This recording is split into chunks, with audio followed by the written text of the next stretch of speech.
help him? Walk off. Walk off? I don't know. All right. What would you have me do?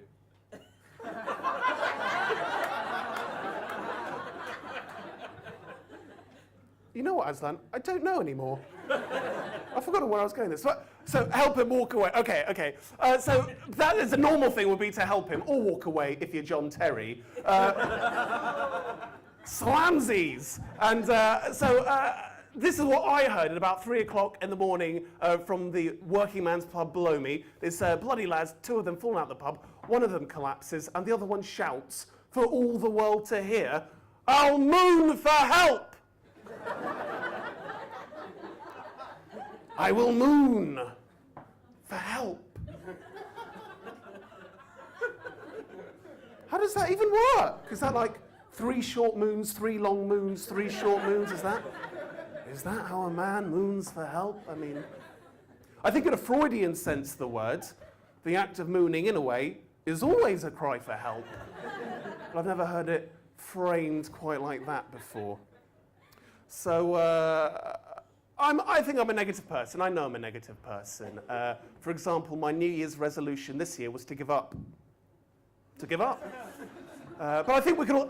But I don't think I'm alone when I say that I hate lads. I hate the whole cult of the lads. There's a Billy Bragg quote that says, "It doesn't matter about your parents' wealth. The system may fail you, but don't fail yourself." And I think that perfectly sums up the whole culture of lad, because not only has no one taught them not to be idiots, but they also seem to revel in their misogyny and burps. I hate the whole culture of lads.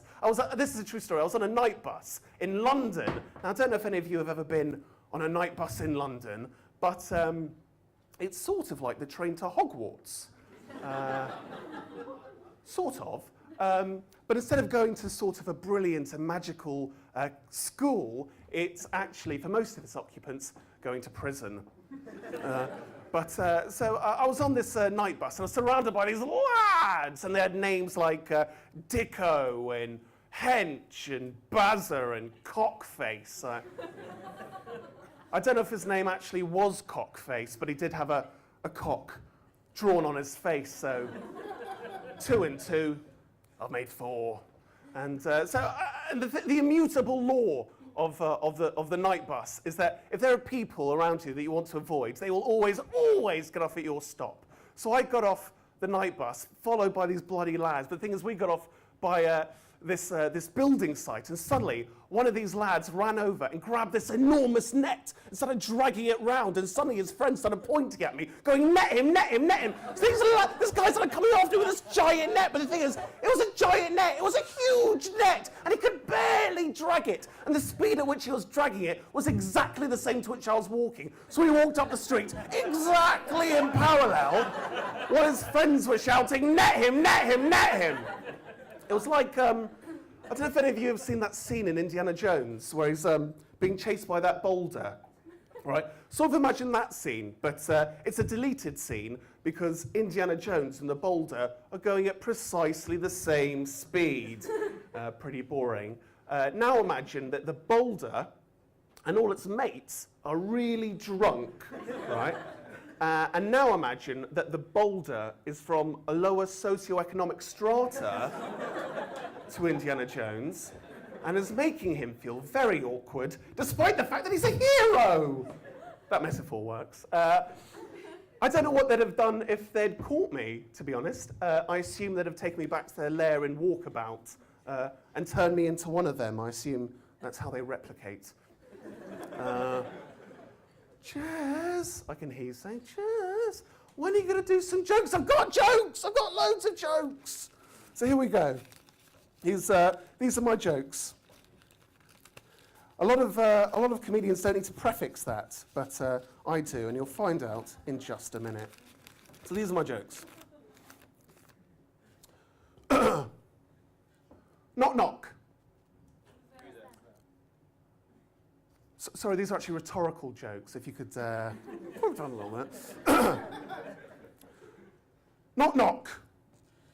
Who's there? Swine flu. Oh. Please don't come in. Joke number 1 there, joke number 1. That's the first of many jokes. So there's about 6 more. Get ready for them. Knock, knock. Who's there? Rupert. Rupert who? Rupert from next door. I've had a terrible accident. Can I use your phone, please? Oh, Rupert. Joke number 2 there. Joke number 2. This is joke number 3 now. Joke number 3. Knock, knock. Who's there? You from the future. I've come back in time to tell you to do something about the environment before it's too late. Joke number 3. Not all my jokes are funny. Some of them are serious. That was a serious joke. It had a pretty deep environmental message. I don't know if you caught that. Also, I don't know if you see, I write a lot of my jokes on receipts. They tend to be the only paper I have to hand. And I like it because it means that I spend money frivolously. And I often look through my receipts and get quite depressed. And I go, ooh, but then if you've got a joke on the back, it sort of lightens the mood. So it's like, oh yeah, that's funny. Oh. Well, the joke's only funny once, isn't it? Here we go. This is another joke. Golpe, golpe. ¿Dónde es? Es Rupert. Rupert qué?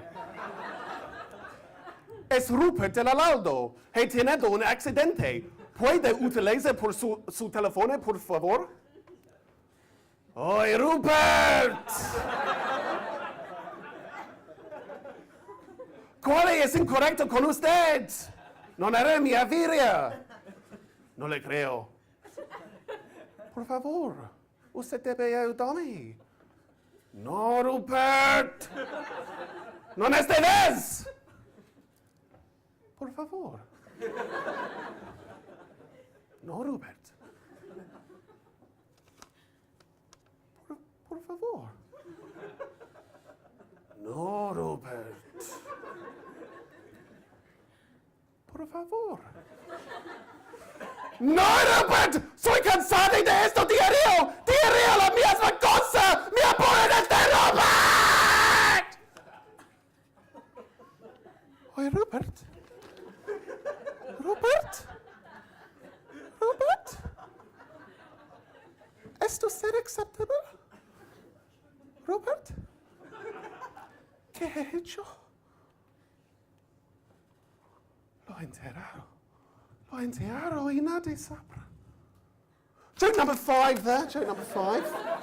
It's a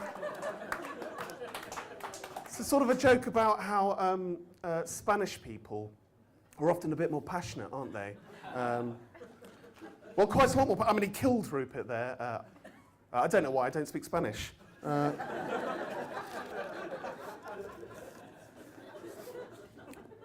This is a genuine one-liner. This is a genuine one-liner. I wrote this. I have no idea if this is funny. I thought of it at 4 a.m. this morning. Let he who was at. I fucked it up already. Let he who is without sin cast the first stone. He's probably rubbish at throwing. It was a real joke. It put you off. You didn't understand what was going on. Here we go. Oh yeah, this is a joke. There's another one, my real one. It's probably because I didn't wipe it on my head. That's why no one laughed. That's the secret of comedy, isn't it? Oh. Anyway, here we go. Doctor, doctor, your face looks just like my face. Ralphie, will you just shut up? It's a joke about brothers there. See, rub their head. You see, it always works. And this is my final joke. Knock, knock.